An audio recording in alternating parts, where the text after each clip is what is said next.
junto com ele.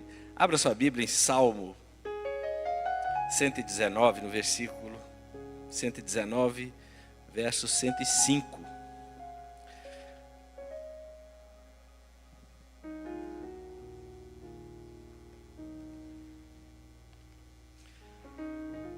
Salmo 100, está aí já no telão, os meninos são rápidos. Acharam, amém? Então vamos ler, diz assim: a tua palavra é lâmpada para guiar os meus passos, é luz que ilumina o meu caminho. Cumprirei o juramento que fiz, de seguir os seus justos ensinamentos. Ó Senhor Deus, os meus sofrimentos são terríveis, conserva-me vivo como prometestes. Ó Senhor, aceita a minha oração de agradecimento e ensina-me os teus mandamentos. A minha vida está sempre em perigo, no entanto, não esqueço da tua lei. Os maus armaram uma armadilha para me pegar, mas eu não desobedeci os teus mandamentos. Os teus ensinamentos são a minha riqueza para sempre. Eles são a alegria do meu coração. Eu resolvi obedecer às tuas ordens até o fim da minha vida. Amém? O primeiro versículo diz: a tua palavra é lâmpada para guiar os meus passos e luz que ilumina o meu caminho. Você pode aplaudir o Senhor pela sua palavra tão preciosa e poderosa nessa manhã. Aqueles que confiam nessa palavra, pode se sentar, fica à vontade. Aqueles que confiam nessa palavra nunca andarão em trevas. Senhor nosso Deus e Pai, em nome de Jesus, nós queremos te bendizer nessa manhã, ó Deus. Nós te louvamos e te agradecemos, ó Pai querido, pelas escrituras sagradas, ó Pai, pelos teus ensinamentos. Muito obrigado, ó Deus, pelo privilégio de estarmos aqui em mais esta manhã, ó Deus. Sabemos, ó Deus amado, que se estamos aqui, é porque de uma forma maravilhosa o Espírito Santo do Senhor nos conduziu, nos guiou. Pai querido, nos estimulou para que estivéssemos aqui, ó Deus. Fale conosco. Nós queremos experimentar todos os dias das nossas vidas, ó Pai, como diz aqui o salmista, Pai querido. Nós queremos, ó Pai querido, obedecer, ó Deus amado, as tuas ordens, as tuas palavras, ó Deus, até o fim da nossa caminhada, Pai. Nós oramos, nós te bendizemos em nome de Jesus. Amém. É interessante que, pensando esses dias sobre esses textos e muitos outros, principalmente trabalhando muitos textos lá em Gênesis, Deus vem trazendo ao meu coração assim, muita alegria, muita paz quando abro as Escrituras. Todas as vezes que eu posso estar em qualquer situação, ou lá em casa, ou em algum ambiente, mas que eu abro a Bíblia, ou abro meu celular, leio um texto, Deus tem trazido um conforto tão grande ao meu coração de saber que quando nós confiamos nessa palavra de Deus, quando nós nos confiamos nas Escrituras, nós estaremos sempre andando na luz, ou seja, seguros. Nós estaremos sempre colocando os pés em lugares seguros. E todas as vezes que nós desviamos a nossa atenção, o nosso foco, nós nos distraímos e esquecemos das Escrituras Sagradas. Nós começamos a andar em terrenos perigosos e que muitas vezes podem nos levar, a situações difíceis. Dizem que a maior de todas as habilidades de uma pessoa é sua confiabilidade, Fato que deve se aplicar principalmente a nós cristãos. Então, a maior de todas as habilidades que um crente, que um cristão pode ter, é ele ser confiável. E quando nós olhamos para as Escrituras o tempo inteiro, é isso que Deus quer que nós aprendamos com Ele, para que todos tenham confiança em nossas decisões e que nós tenhamos confiança em decidir segundo aquilo que Ele coloca em nosso coração, segundo aquilo que Ele nos ensina através das Escrituras Sagradas. Eu fico pensando, considerando que os desejos de Deus para nós, sabemos que os planos de Deus, que Deus é um Deus fiel, como falou a Adriana aqui, todos nós sabemos que Deus é fiel, sim ou não? Você crê que Deus é fiel? Então não é errado Deus esperar que nós também sejamos fiéis a Ele. estudando esses dias nesses temas, porque a fidelidade é uma demonstração de fé, e essa fé ela vem pelo ouvir a palavra de Deus. A fidelidade a Deus só é possível a partir do momento que nós nos dispomos a ouvir a sua palavra. Estar aqui hoje, sentados aqui, queridos, eu sempre digo, você está no melhor lugar que você poderia estar na sua vida hoje, nessa parte da manhã. Você escolheu estar no melhor lugar nesse domingo pela manhã. Você que nos ouve aí pela rádio, você que está aí na sua casa, você está no melhor lugar que poderia estar, porque você está ouvindo a palavra de Deus. O salmista descreve diversas áreas da fidelidade manifestada aqui nesse texto. E interessante que ele mostra que ele vai nos falar sobre os pés. Ele combina duas verdades aqui que nós precisamos entender, né? Quando ele fala dos nossos pés, nós precisamos entender que há um caminho e que para que nós possamos andar nesse caminho, nós precisamos de ter luz. Nós precisamos que esse caminho seja um caminho muito claro.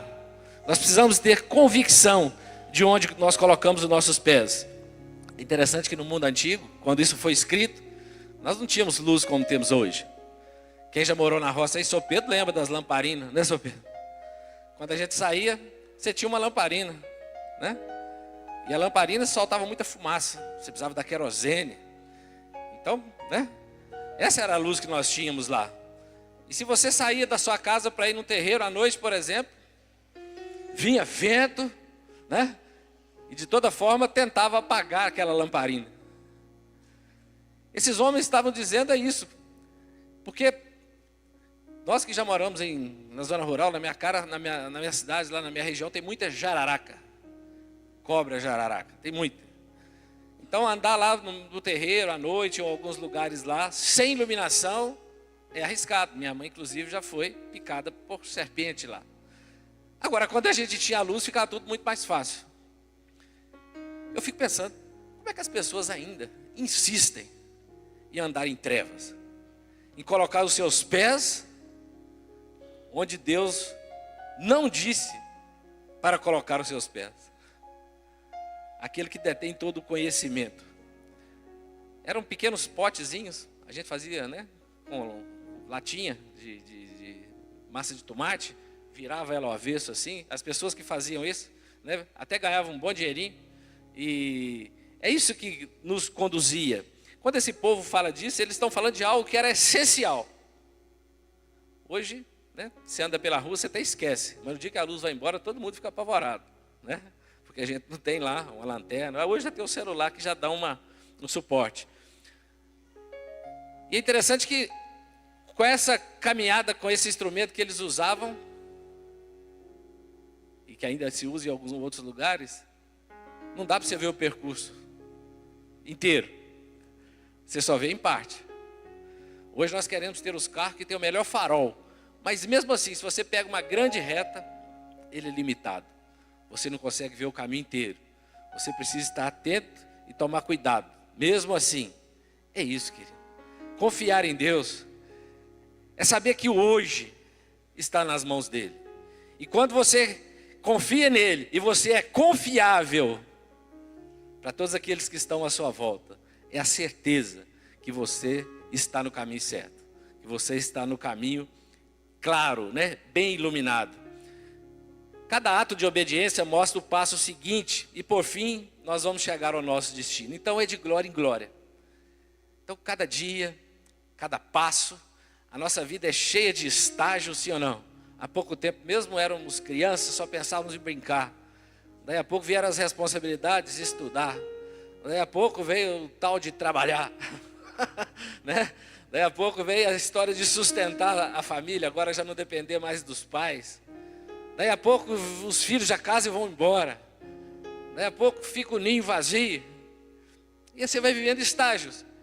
E você vai percebendo que em todo o trajeto, sempre que você confiou em Deus, houve bênçãos. E nesse trajeto, muitas vezes, sempre que você se desviou do caminho, você sabe que deu ruim. Mas, como Deusinho disse lá no início, nós temos um Deus que está sempre disposto a nos trazer novamente para a caminhada e continuar sendo luz para a nossa caminhada, e aqui está a palavra de Deus. Dizem que nós vivemos, numa era muito esclarecida, onde o povo tem muito conhecimento, mas na verdade, nós vivemos num mundo que está bem coberto por trevas, queridos, muitas das vezes, E somente a luz de Deus pode nos guiar por esse caminho certo. E eu fico pensando, se nós obedecermos a palavra de Deus e continuarmos andando na luz, eu creio em nome de Jesus, que você e sua família vão ser muito abençoados. E é sobre isso que eu queria falar nessa noite. Não tire os olhos da palavra de Deus, e coloque no mundo.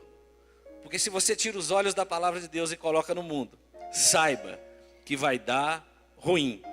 A Bíblia diz em Gênesis, no capítulo 2, no versículo 1.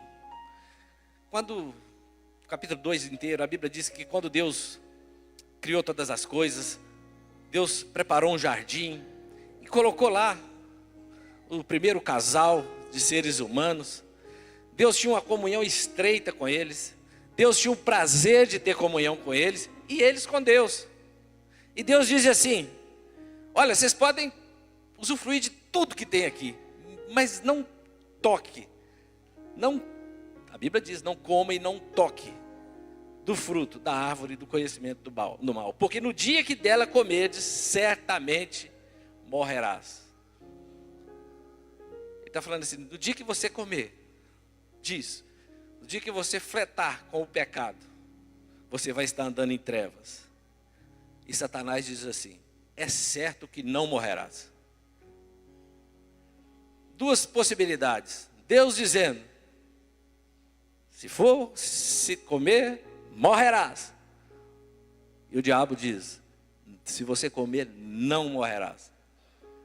Nós percebemos que o primeiro casal, a Bíblia diz que vendo a mulher que a árvore era boa para se comer, está lá em Gênesis, se você quiser depois abrir, 3:6, mas eu só vou ler rapidamente. Era agradável aos olhos, árvore desejável para dar entendimento, tomou o seu fruto e comeu e deu ao seu marido e ele comeu. Eu fiquei pensando lá em 1 João 2:26, diz assim, porque tudo que há no mundo, fora da presença de Deus, são os desejos da carne, os desejos dos olhos e a soberba da vida, ou aquele sentimento de superioridade.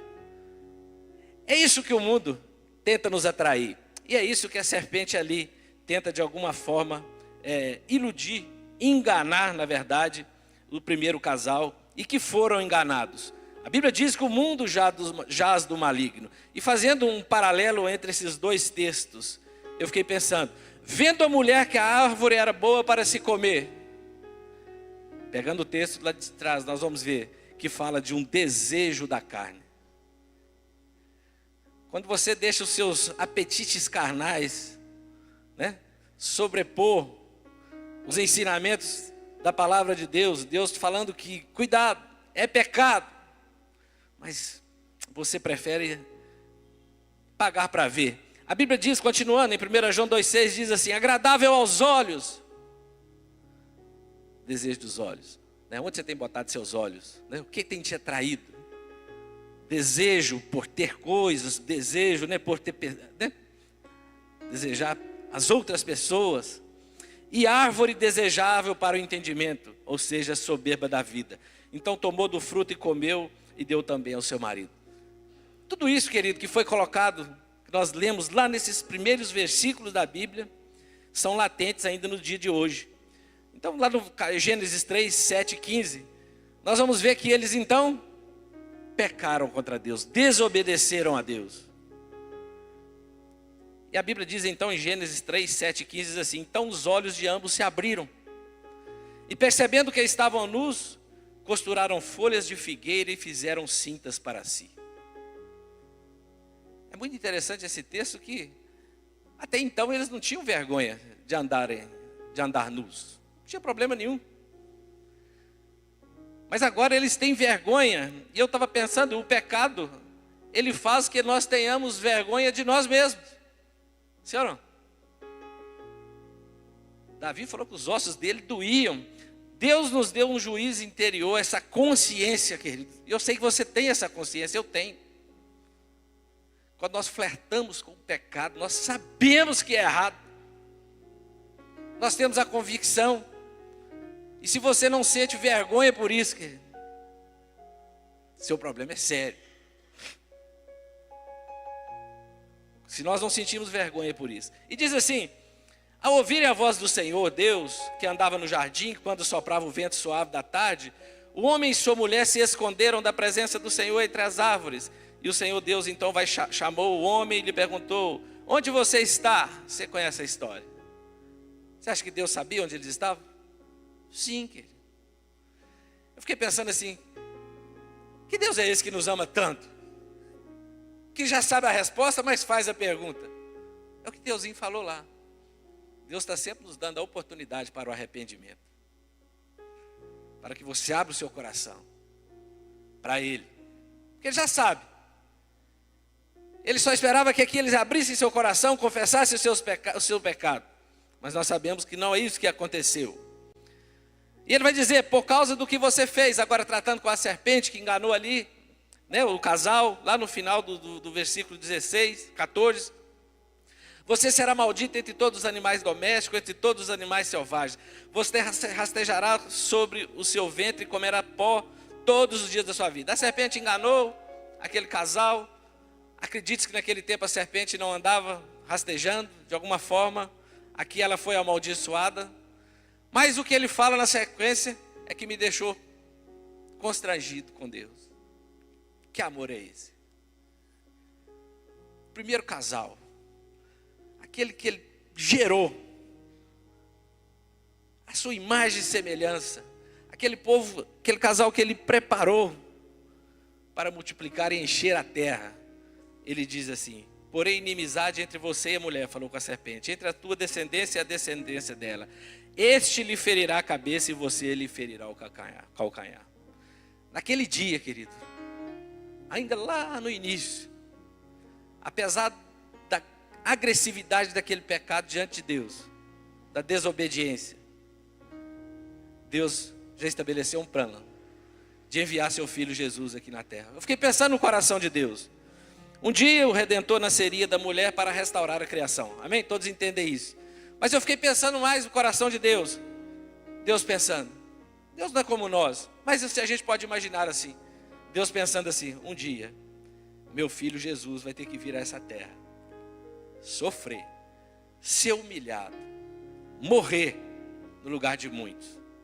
Ele vai sofrer a pior morte que alguém poderia passar. Para resgatar a minha criação de volta, para que tenham comunhão comigo novamente. Eu fiquei pensando: como pode um Deus nos amar tanto? É que Deusinho falou lá no início. Eu fiquei pensando também que Deus é esse que nos ama tanto? Ele deveria ter fulminado aqueles dois e criado outras pessoas. Eu fico pensando como Deus ama a sua criação. Como Deus nos ama, querido. Olhar para esses textos nos constrange. Eu fiquei pensando: por que Deus teve tanta paciência com Adão e com Eva? Sabendo o estrago que eles fizeram. Fazendo o quanto eles fariam Jesus sofrer. Já pensou? Se alguém fizesse alguma coisa que vai fazer seu filho sofrer, você ia ficar feliz? Sofrer a ponto dele morrer. Eu fiquei pensando assim: não dá para entender esse amor não. Porque se fosse conosco, a decisão seria completamente diferente da decisão tomada por Deus. Eu fiquei pensando então: o que explica tamanha longanimidade e paciência de Deus? É porque o primeiro homem, querido, nós somos da terra e somos terrenos. Está lá em 1 Coríntios 15, 47. Mas o segundo homem, o Senhor, Ele é do céu, querido. Esse é do céu, querido. É um amor diferente. É um amor que, esses dias nós passamos tantas dificuldades com os irmãos, o Cristiano que faleceu, a Laurinha. Mas Deus trouxe tanta paz no meu coração. Porque foram encontrar com esse imenso amor de Deus lá no céu. Muito melhor do que aqui. Isso me trouxe paz no coração. Porque eu estava estudando a essência do amor, A essência de Deus é o amor, sim ou não? Você crê que a essência de Deus é o amor? Só dele nos tolerar e nos perdoar, fala a verdade. A essência de Deus é o amor. Por natureza, Deus é amor. Em 1 João 4,8 você vai perceber isso.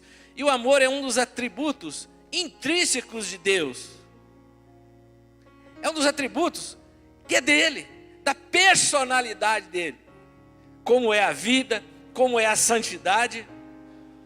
E é interessante que quando esses atributos, esse atributo que é dele, da personalidade dele, ele se encontra e se relaciona conosco, chama-se de atributos relativos. É interessante que esse amor de Deus agora, sabe em que ele se transforma? Ele se transforma em graça e misericórdia. É por isso que nós precisamos entender. Por mais que para nós não parece não fazer muito sentido Deus perdoar certas pessoas, sim ou não? Tipo eu. Parece não fazer sentido. Como Deus pode perdoar? Diante de tantas coisas que já fiz. Alguns vão disseram para Ada, você tem coragem que você vai casar com o Reinaldo? Essa é a mensagem para ela na minha cidade. Tem certeza que é esse mesmo que você está escolhendo para casar? Dá tempo, né? Essa era a mensagem para ela. E como é que é esse Deus?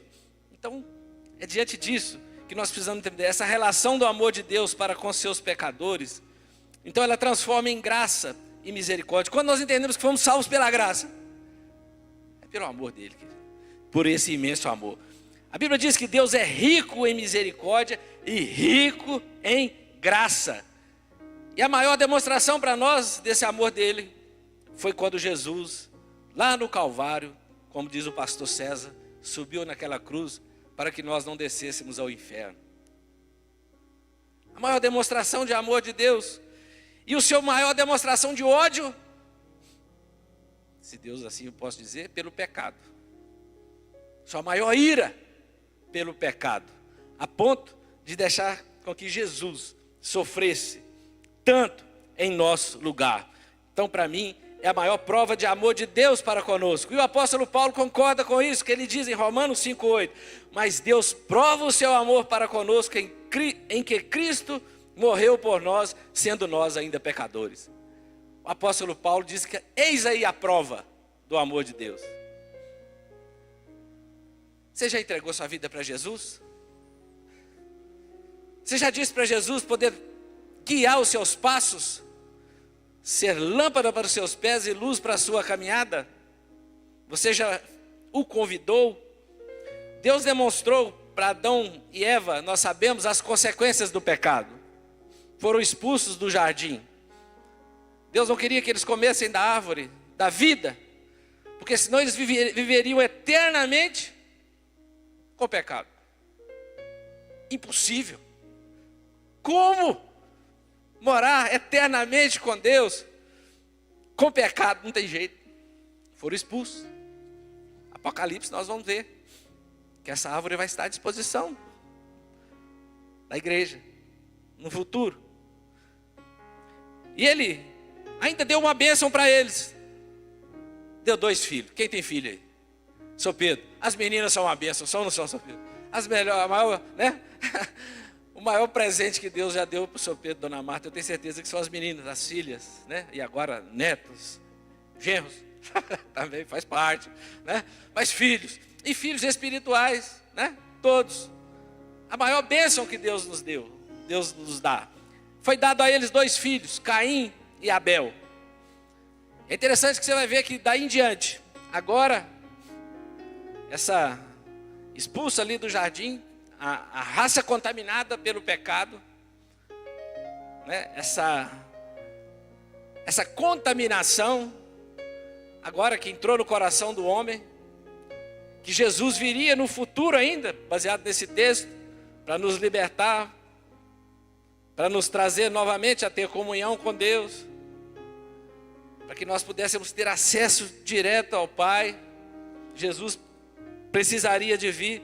Então Deus dá a ele 2 filhos, agora para que esse dia pudesse chegar. Só que, como eles, é preciso de tomar decisões. A Bíblia diz que um se decidiu por Deus e o outro não. A Bíblia diz que o Senhor se agradou de Abel e da sua oferta, mas de Caim e da sua oferta, Deus não se agradou. Deus olhou para um coração confiável e para um que não é confiável. E a Bíblia diz que Deus se agradou do coração que era confiável, que era de Abel. E daquele que não era confiável, de Caim, Deus não se agradou. E o Senhor, a Bíblia diz, Caim não gostou do que Deus falou com ele e ficou irado. Eu falei lá atrás, lâmpada para os seus pés e luz para a sua caminhada é a palavra de Deus, sim ou não? Você pode repetir comigo? Lâmpada para os meus pés, luz para o meu caminho, é a palavra do Senhor. Amém. Então você está dizendo que você obedece exatamente o que está aqui, que você não fica chateado com Deus, quando Ele fala certas coisas para você, que você queria fazer o contrário, mas Deus fala, não é assim, é assim que funciona, e você não fica chateado com Ele. Pois é, Caim ficou chateado com Deus, irado. Caim não gostou do que Deus fez, ficou irado. E é interessante que ao irarmos, a Bíblia sempre nos mostra que o pecado está à porta.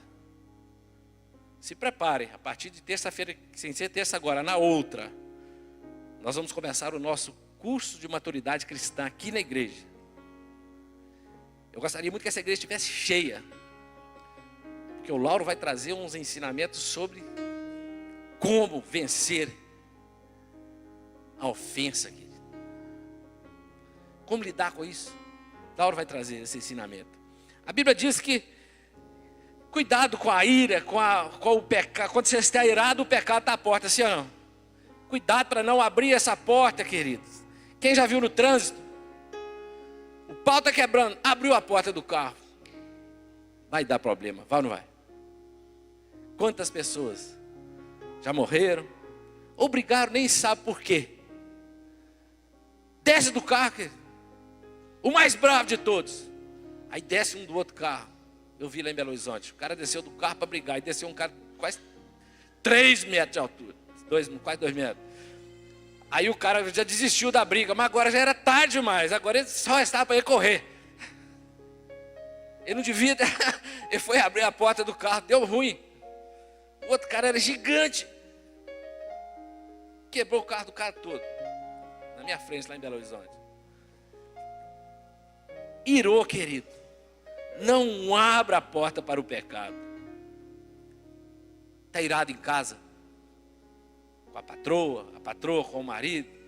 Cuidado, querido. Não abra a porta das palavras, né? Não é momento de soltar os cachorros, né? Cuidado com aquilo que você vai dizer. Futebol, nem te conto. Fizemos um campeonato entre os irmãos da igreja. Oh, que bênção. Confraternização, há uns anos atrás. Nós que organizamos. Vou falar nós, porque e é lógico que é um irmão da igreja, mas vou falar nós, não precisa falar o nome dele.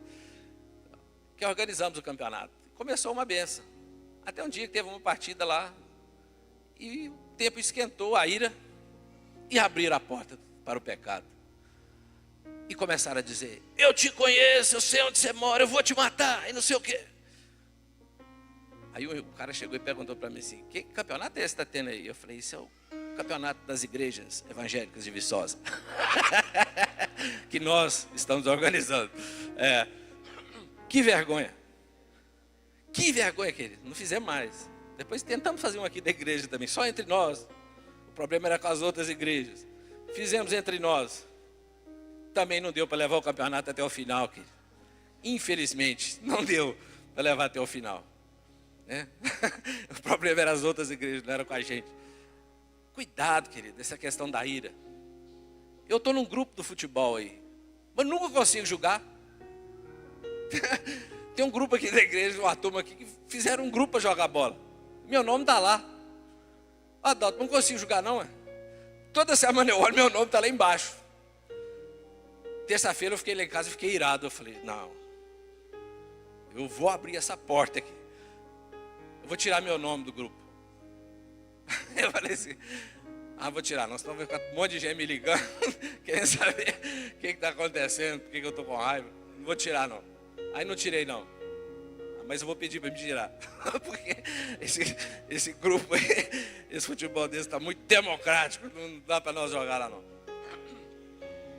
A Bíblia diz assim, Senhor, então olha para Caim, Caim ficou irado. Por que você está irritado? Olha o que Deus pergunta para ele. E por que essa cara fechada? Se você quiser abrir, está lá em Gênesis, né? 3, 6. Depois você abre. Por que você anda irritado e por que esta cara fechada? Se você fizer o que é certo, não é verdade que você será aceito? Mas se não fizer o que é certo, eis que o pecado está à porta, à sua espera. O desejo dele será contra você, mas é necessário que você o domine. Ele estava dizendo assim, você precisa dominar esse seu sentimento. Deus fala para Caim, você precisa dominar isso. Não abra essa porta para o pecado. Mas nós sabemos que Caim não se arrependeu coisa nenhuma. A Bíblia diz que Caim se levantou contra Abel, seu irmão, e o matou. O primeiro bebê nascido aqui nessa terra, gerado de uma mulher, assassinou seu irmão. Que doideira. Eu fiquei pensando, é só um amor lá do alto para lidar com a situação dessa e poder continuar. Como Deus agora poderia cumprir a sua promessa do Redentor, poder vir para nos salvar, sendo que aquele que confiava nele estava morto? Qual é a saída? Porque Caim não dava para contar com ele. Por mais que Deus fez de tudo, não dava. Abel estava morto. O tema dessa palavra, querido, é quando parece que é o fim, tente olhar para cima. Fala para o seu irmão, quando parece que é o fim, olhe para cima.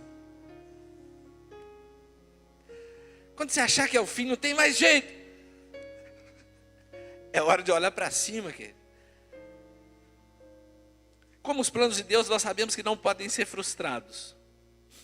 E que Deus tem sempre, querido, uma saída. Nada para Deus é impossível. Deus vai começar de novo. Deus vai dar um novo bebê para eles, chamado Sete. Outro menino vai nascer. Deus vai começar com paciência. Gestação de 9 meses. Vai nascer, vai crescer, vai ser ensinado pelos pais, vai se desenvolver, para que os planos dele pudessem ser retomados. E nós sabemos que Adão, quando gerou a Sete, agora o seu terceiro filho, Adão tinha 130 anos, os homens viviam muito naquela época. E a Bíblia diz que ele teve filhos e filhas depois disso e viveu 930 anos de idade. Então eles tiveram muitos filhos, provavelmente os filhos casaram com as irmãs, naquele tempo, só existia eles, né? E a terra se encheu. Nessa linhagem agora de Sete, nós sabemos que vai de Sete, do seu filho, depois que Sete já está com 105 anos, eles arrumaram menino mais tarde, né? Mas também eles viviam 900 anos, então eles podiam ter esse luxo. É interessante que dele vai nascer um menino chamado Enos, filho de Sete. Olha para você ver, passou-se uma geração e vem outra geração. E a Bíblia vai dizer que Enos então começou a invocar o nome do Senhor. Começou de novo. O projeto de Deus agora inventa e poupa novamente para a vinda de Jesus, para salvar a humanidade. Um dia o Redentor nasceria da mulher e venceria a serpente. Enquanto os descendentes perversos de Caim, nessa mesma época, se vangloriavam, porque se tornaram poderosos na terra, fortes, até cultos, músicos. Eles prosperaram, apesar que da terra Caim não ia colher mais nada, mas eles começaram como uma cidade, uma comunidade, e se tornaram até fortes. E começaram até a se gabar de serem protegidos por Deus, porque Caim matou um e foi protegido por Deus. Um dos seus descendentes matou dois e disse que seria muito mais abençoado e protegido por Deus. E começaram a se gabar, querido. Só que 10 gerações depois de Adão, Deus olhou para a terra. A Bíblia diz que Deus se arrependeu de ter feito o ser humano. É lógico que Deus não se arrepende. Talvez o termo mais usado. Deus se entristeceu profundamente com a raça humana, com a sua criação. E chegou o dia de Deus dar um basta. O juízo de Deus viria sobre eles. Como virá um dia, querido? Um dia a Bíblia diz que Jesus vai voltar para buscar a sua igreja. Naquele dia, quem fizer parte estará com ele. Vai ser um dia do juízo também. É interessante que Deus então resolve julgar o seu povo e ele disse que ele ia mandar, então, o grande dilúvio. Ia matar todo mundo, você conhece a história. Ia destruir tudo. Mas ele olha para a terra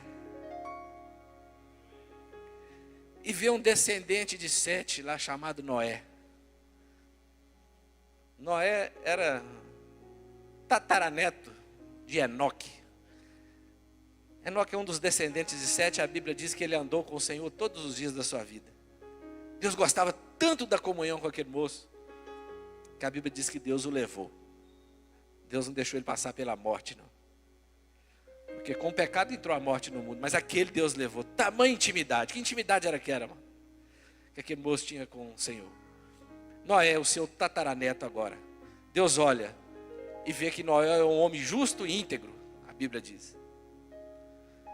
Noé, ali, acredita-se que tinha mais ou menos 500 anos já de idade. Quando Deus então resolve acabar e enviar o dilúvio. 500 anos. E Noé teve 3 filhos, Sem, Cã e Jafé. 3 moços. Esses moços já casados. Então Noé e a esposa, mais 3 filhos e 3 noras. 8 pessoas. Deus olha para a terra inteira. Só acha 8 pessoas confiáveis, que confiavam nele, Jorge. E Deus vai dizer para Noé, a Bíblia diz que Noé era um homem íntegro, justo, íntegro, entre os seus contemporâneos. A Bíblia diz que Noé andava com Deus. Ser justo fala de um sentido moral e ético, viver em conformidade com o padrão legal, vivia de acordo com os padrões de Deus. A poligamia naquele tempo estava em moda com a turma de Caim. Ele não, segundo os padrões de Deus. Ele tinha uma esposa e seus filhos também tinham uma esposa. Eles viviam segundo os padrões de Deus. Ele era íntegro, então a sua justiça tinha muito a ver com a graça de Deus sobre a vida dele. Mas ele era íntegro, ele era irrepreensível, correto, reto diante das outras pessoas. Esse termo integridade é usado para Noé. É o mesmo usado para os animais que eram levados em sacrifício, quando você vai ver a partir de Levíticos e Êxodo. Eram animais puros, sem nenhum problema, perfeitos. É o mesmo termo usado para a integridade aqui de Noé. Eu fiquei pensando, Noé, eu pulei o texto quando Deus o chama, porque a Bíblia, quando Deus chama Noé, acredita-se então, ele tinha 500 anos, e Deus vai dar algumas ordens para ele. E o texto diz como era nos dias de Noé. Está lá em Mateus 24:37, diz assim: como foi nos dias de Noé, assim também será na vinda do Filho do Homem. Como foi nos dias de Noé, assim será nos dias de hoje. Portanto, assim como nos dias anteriores ao dilúvio, eles comiam, bebiam, casavam, davam-se em casamento, até o dia que Noé entrou na arca. E não o perceberam, até que veio o dilúvio, os levou a todos. Assim será também na vinda do Filho do Homem. Está falando que nos últimos dias está todo mundo aí vivendo uma boa, andando em trevas e achando que está tudo bem, casando, dando-se em casamento, vivendo a sua vida, não está nem aí. para Deus. Quer nem saber, pelo contrário, zombam de Deus, os escarnecedores. A Bíblia diz que nos últimos dias vai ser como nos dias de Noé. Então assim era naqueles dias. A turma de Caim, os descendentes de Caim, para eles estava tudo bem. Tinha manhã, tinha noite, né? As estações do ano. Então estava tudo bem para eles. Mas aos olhos de Deus não estava tudo bem não, querido. Deus é fiel e Ele requer também que nós sejamos fiéis a Ele. A Bíblia diz que Deus se arrepende. Então disse o Senhor a Noé, Gênesis 6:13, resolvi acabar com todos os seres humanos, porque a terra está cheia de violência por causa deles. Eis que os destruirei juntamente com a terra. Faça uma arca de tábuas de cipreste. Com você estabelecerei a minha aliança e você entrará na arca. Você e os seus filhos, a sua mulher e as mulheres do seu filho. O quanto você está disposto a investir pela sua família aqui? Talvez você já tenha uma grande família. Talvez você está formando uma família. Talvez você só é um filho. Faz parte, todos fazemos parte de uma família. A igreja é uma família. Agora, o plano de Deus para Noé e sua família envolvia algumas responsabilidades para Noé. O plano de Deus para se cumprir na minha e na sua vida, ele requer algumas responsabilidades, algumas ações minhas, sim ou não? Você pode ficar vivendo a vida de boa, que Deus vai fazer o resto. Não é assim que funciona. Primeira coisa que Deus exigiu de Noé, investir todo o tempo que ele tinha na obra do Senhor e tudo que ele tinha. Como é que eu sei disso? Porque Deus falou para ele assim, você vai construir uma arca. Queridos, eu fiquei pensando assim, não sei se você já parou para pensar no tamanho dessa arca. A Bíblia diz que ela tem 130 metros de comprimento. Essa igreja tem quanto? 15? 13, Ari? Vou botar 13, para nós multiplicarmos por 10. 10 igrejas dessa para lá. 130 metros de comprimento.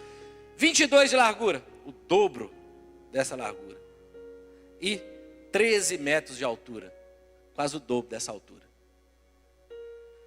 Deus diz assim, vou salvar você e toda a sua família. Você só vai fazer uma coisa primeiro.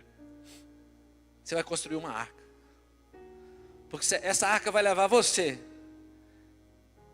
e um casal de todos os animais que eu vou mandar para que venham até você na arca.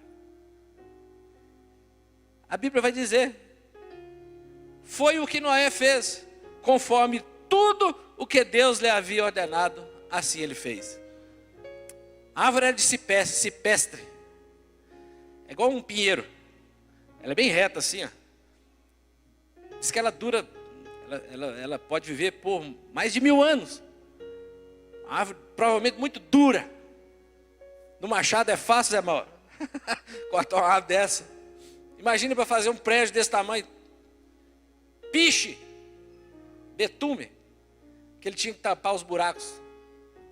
Onde é que ficava isso? No quintal da casa dele? Mas a família dele não comia, não bebia, não tinha também que tinha que preocupar com a colheita, com o sustento da família. Eu imagino que os meninos cresceram, ele já estava fazendo essa arca. Trabalhou duro, querido. A Bíblia diz que ele trabalhou 100 anos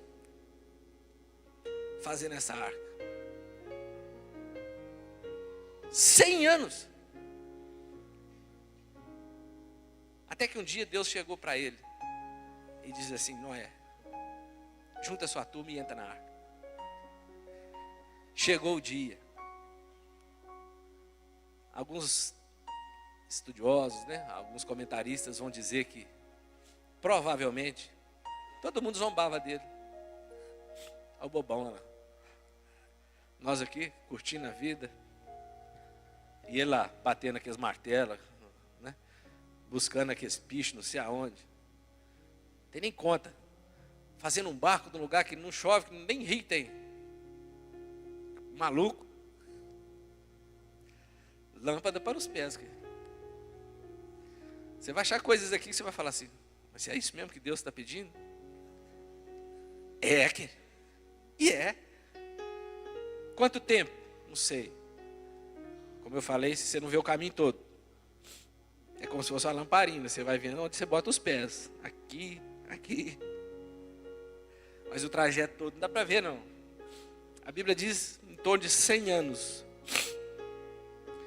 E 2 Pedro 2,5 vai dizer que Noé ainda perseverou como pregador da justiça durante esse tempo. Noé não ficou caladinho não, querido.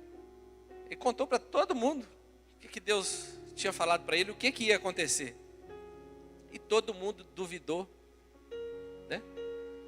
Ninguém acreditou, ninguém se converteu. A segunda responsabilidade, ele deveria confiar na palavra de Deus ou naquela aliança que Deus havia feito com ele. Porque o Senhor disse a Noé em Gênesis 7:1, entre na arca você e toda a sua família. Gênesis 7:4, porque daqui a 7 dias farei chover sobre a terra durante 40 dias e 40 noites, e farei desaparecer da terra todos os seres que fiz. Eu fiquei pensando Noé chamando a família dele. Deus falou que vai ser semana que vem. E ele falou para nós entrar na arca. Fica pensando que tem 100 anos que eu estou esperando. Você tem certeza que é semana que vem? Nós estamos esperando isso tem quanto tempo? Você não sabe o dia que. Mas Deus vai chegar e vai avisar o dia. Quando ele voltar, nós vamos perceber a volta dele. Vai ser assim. Mas os planos dele nas nossas vidas, muitas vezes ele vai revelá-los para nós na hora certa. Eu pensei em Noé chamando a sua família. Deus falou para nós entrarmos. Só que aí provavelmente teve um grande fenômeno. Porque Deus falou que os animais viriam até ele. Eu fiquei pensando naqueles vizinhos, aquele povo que não estava acreditando, começou a ver que chega aquele monte de animal lá agora. Os animais puros, 7 casais, os impuros, 2 casais de cada. E começaram a chegar. Elefantes. Tudo quanto é, imagina, tudo quanto é bicho. Começou a chegar e entrar dentro daquela arca. No mínimo o povo deve ter ficado curioso. Mas também a Bíblia não fala que ninguém mudou por isso. A Bíblia diz que por causa das águas do dilúvio, Noé entrou na arca, ele com os seus filhos, sua mulher e as mulheres dos seus filhos. Gênesis 7, 15, 16 diz assim, de todos os seres que havia fôlego de vida, entraram na arca de 2 em 2. Deus havia dito para ele lá atrás, você vai construir a arca. Prepara muita comida para vocês e para todos os animais. Deu trabalho? Alguns acreditam que esses animais eram até filhotes, alguns. Que Deus mandou. Para que eles comessem menos. Alguns acreditam que na parte de baixo, lá debaixo da arca, ficou os animais, os maiores, os felinos maiores, porque lá era mais frio. Então eles podiam hibernar por mais tempo, também comia menos. É cheio de explicação para isso, não precisa. Mas é curioso. Alguns vão dizer que a girafa, como o pescoço, talvez não cabe à altura. Foi filhote. Tem explicação para tudo se quiser, mas não precisa. Todos entraram na arca. E a Bíblia diz, e o Senhor fechou a porta da arca.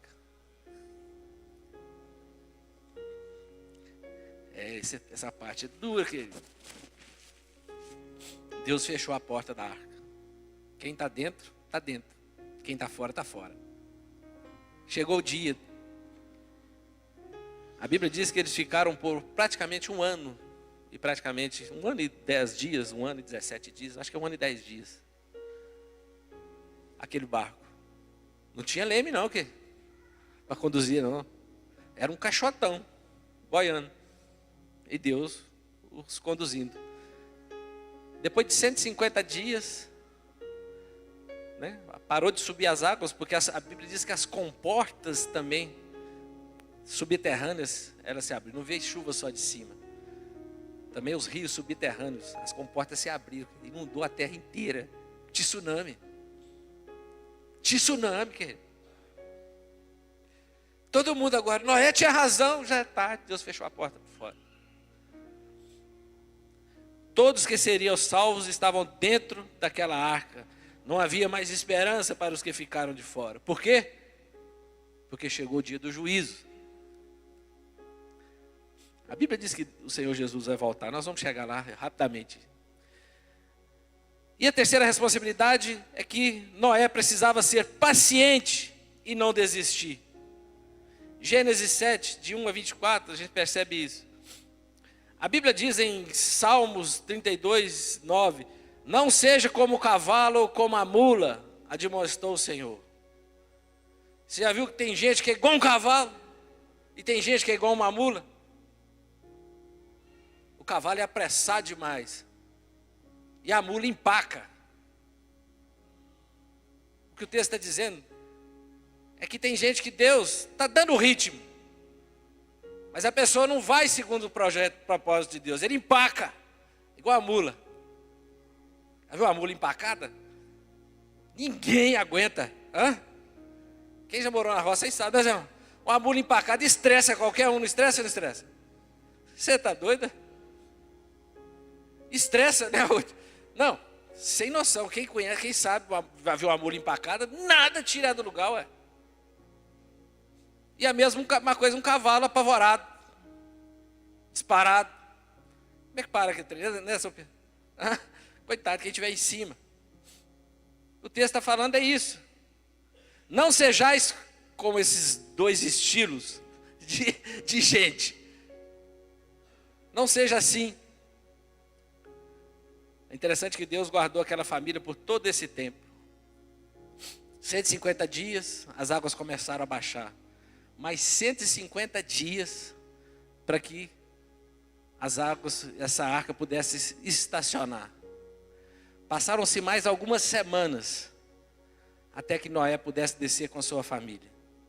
E ele só desceu. Ele não era uma mula empacada e não era nem como um cavalo apavorado.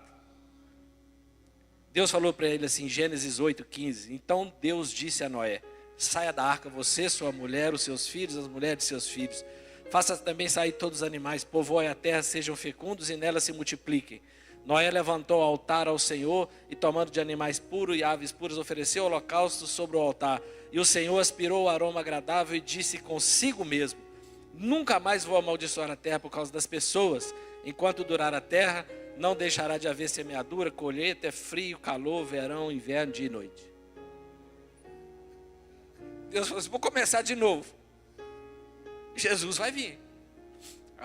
Os planos de Deus estavam lá. Jesus vai vir para restabelecer essa comunhão. Gênesis 9:8-16 diz assim: Deus também disse a Noé e seus filhos: este é o sinal da minha aliança que faço entre vocês, entre mim e vocês, e entre todos os seres vivos que estão com vocês para todas as futuras gerações. Para nós, querido. Ele diz assim: porei o meu arco nas nuvens, e ele será por sinal da aliança entre mim e a terra.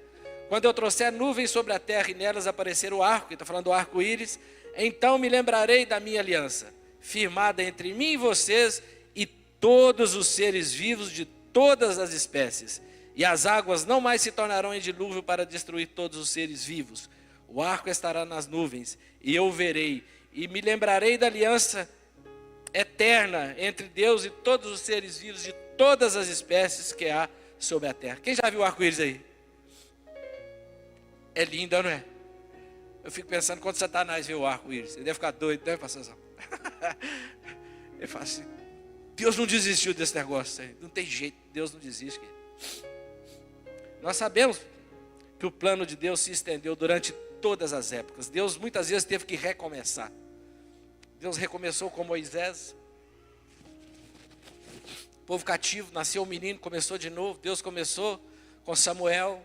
Os profetas de Deus estavam, né, sem nenhuma responsabilidade, sem confiança. Deus começa de novo. A Bíblia diz que um dos descendentes de Davi, acho que é o rei Joás, ainda era um menino novinho, tomou posse com 7 anos de idade, né, uma rainha, uma maluca, manda matar todos os descendentes da linhagem de Davi. Mas uma mulher pega e esconde esse bebezinho. E quando ele tem 7 anos de idade, é que ele vai tomar posse então do seu reino. Ele é escondido. E de uma forma extraordinária, esse menino vai governar durante 40 anos. E a Bíblia diz que ele agradou muito a Deus com o governo dele. Deus estava sempre recomeçando. Quantas vezes for necessária. Na minha e na sua vida também. Deus está sempre disposto a recomeçar na nossa vida. Nos dá a oportunidade. Nascer de novo. Por isso que a Bíblia fala, nós temos que nascer de novo, recomeçar. Né? Nós precisamos de reiniciar. E nós sabemos que Jesus veio, sim ou não? Esse dia chegou, Jesus veio, nasceu. Começou com Jesus também. Cresceu. Foi crucificado, ressuscitou. Subiu aos céus, diz que enviaria o Consolador para estar conosco. Todos os dias, e enviou. O Espírito Santo está conosco, Deus está presente nesse lugar. Está, querido. Abraão um dia perguntou, mas Senhor vai destruir Sodoma e Gomorra, mas se tiver 10 justos lá. Se tiver 10 justos eu não vou destruir não. Queridos, muitas cidades são muito abençoadas, porque tem um povo de Deus nela. Eu fico pensando, essa nossa cidade, hoje ela é uma cidade abençoada. E eu já vi alguns estudos dizendo, algumas pesquisas e algum documentário, que até a universidade, o Peter Henry Rolfes, esse áudio está espalhando aí pela cidade, né? Nas casas, nos rádios, porque está ao vivo para a cidade inteira. Mas é um documentário, sabe-se que esse homem era um metodista e provavelmente veio para Viçosa com o intuito de evangelizar essa cidade. Porque financeiramente não era nada atrativo. A cidade tinha 3 mil habitantes, ele veio dos Estados Unidos. Disse que era cotado para ser como se fosse um ministro lá da agricultura. Resolve vir para o Brasil. Alguns garantem que ele veio para o Brasil com o intuito de evangelizar. E sabemos que o impacto dele aqui na cidade fez com que a primeira igreja da cidade, a presbiteriana, depois a Assembleia do Pastor Rubens e muitas outras, fosse abençoada por esses professores e funcionários que vieram do exterior para cá. Num tempo de muita perseguição, esses homens chegaram aqui e investiram na igreja local. Hoje nós já pegamos uma cidade onde a semente já foi semeada, né? Colhemos muitos frutos, mas esses homens lá no início sofreram muito aqui nessa cidade. Então, querido, em todas essas épocas, o Espírito Santo de Deus, esse que depois que Jesus foi assunto aos céus, Deus disse que enviaria, está conosco, querido. Ele está se movendo em todas as épocas. Eu tenho certeza que essa cidade já é abençoada, mas ela pode ser muito mais abençoada a partir do momento em que nós, como igreja do Senhor, não só a Batista, todas as igrejas dessa cidade comprometidas com a palavra de Deus, nós formos realmente confiáveis ao Senhor, sermos sal e luz nessa terra. E é interessante que João, o discípulo que Jesus amava, preso na ilha de Patmos, já no final da sua vida, aproximadamente 60 anos depois já da ressurreição de Jesus, ele está lá no dia do Senhor, orando, cheio do Espírito Santo, então ele é levado ao céu, e ele vai ver Jesus, querido. Jesus andando, né, no meio da igreja, Jesus ali andando no meio dos candelabros, ali é aquela figura de Jesus em sua glória, mas caminhando no meio da sua igreja. Isso ficou na minha cabeça, na minha mente. Jesus ainda caminha no meio da igreja.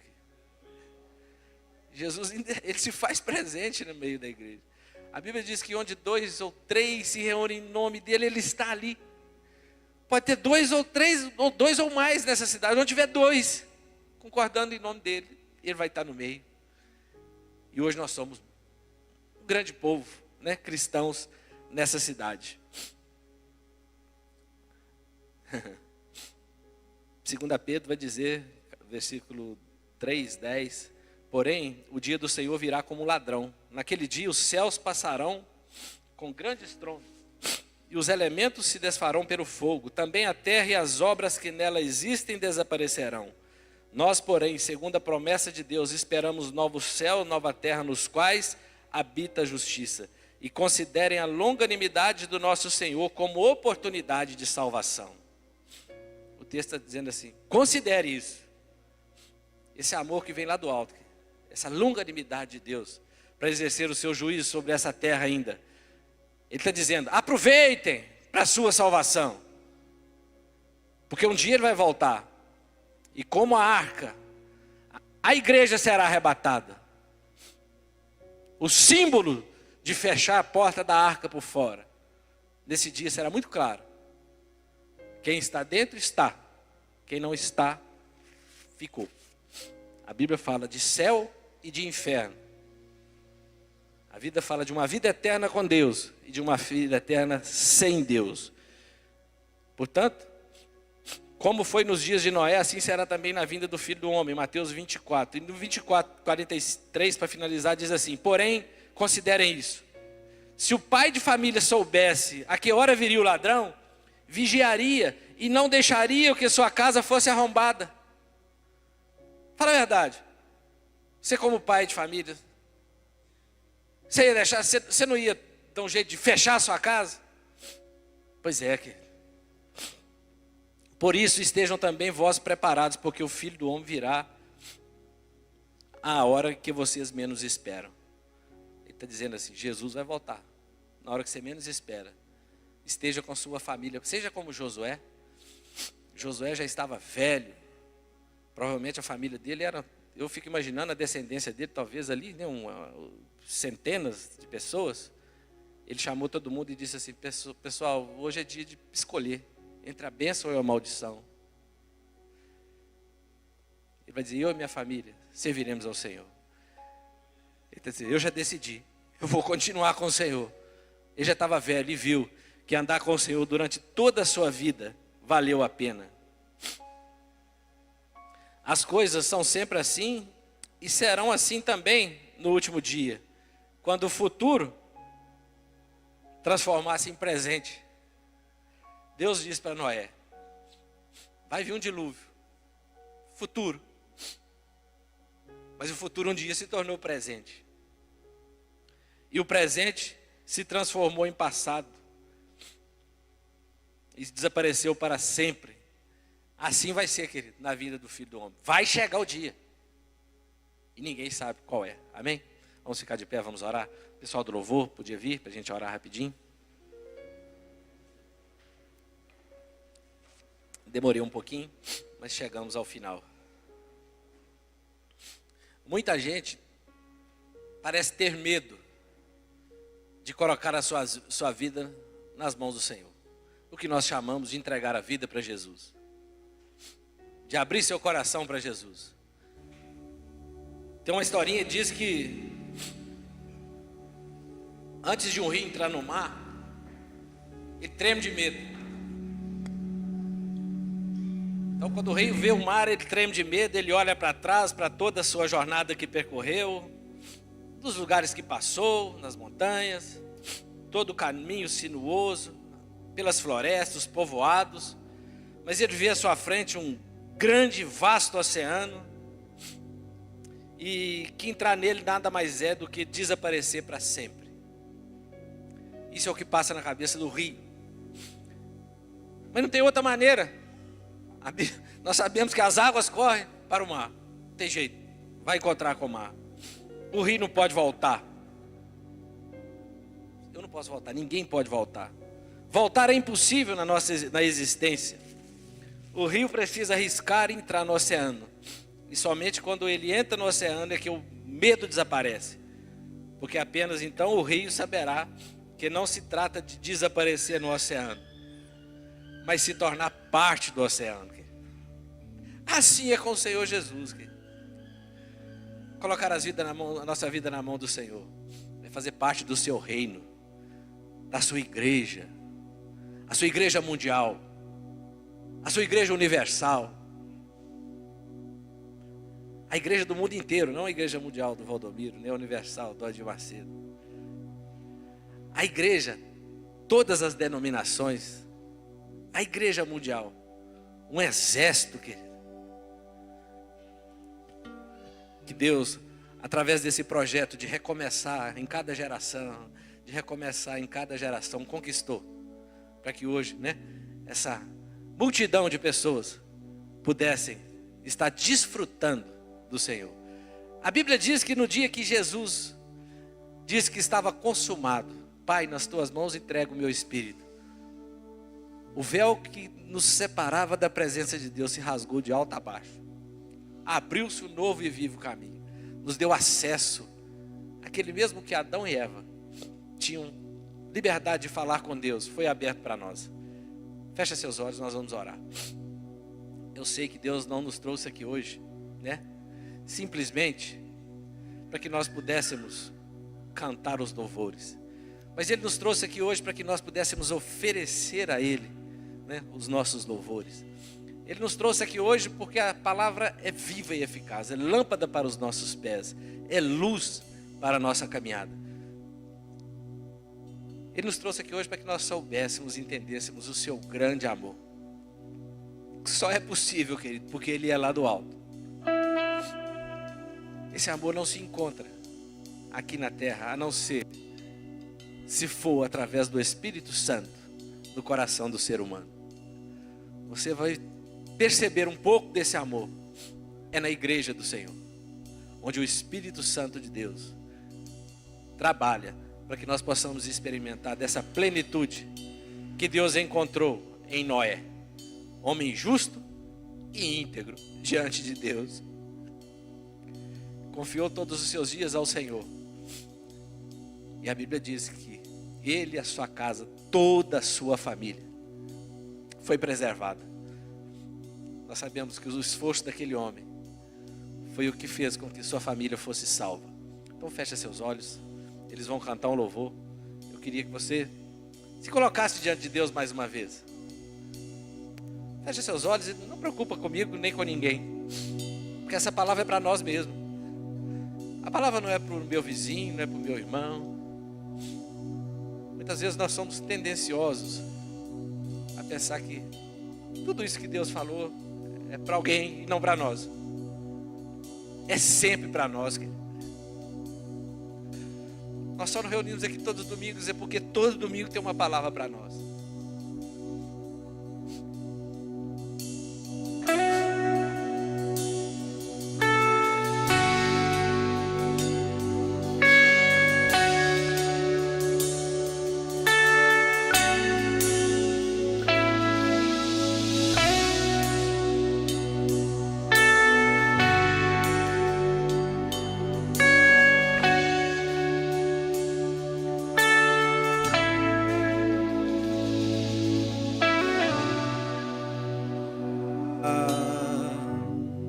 No ambiente da tua glória,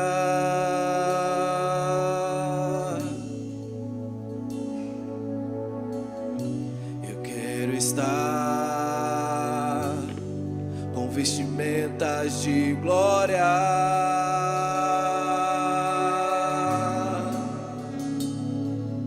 para encontrar contigo, ser outra vez achado em teu coração,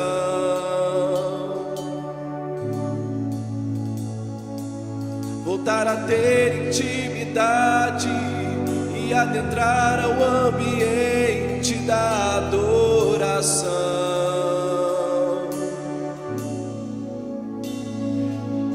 onde anjos e homens te adoram, onde anjos e homens exaltam a tua majestade, onde anjos e homens te adoram, onde anjos e homens exaltam a tua majestade.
te adoram, onde anjos e homens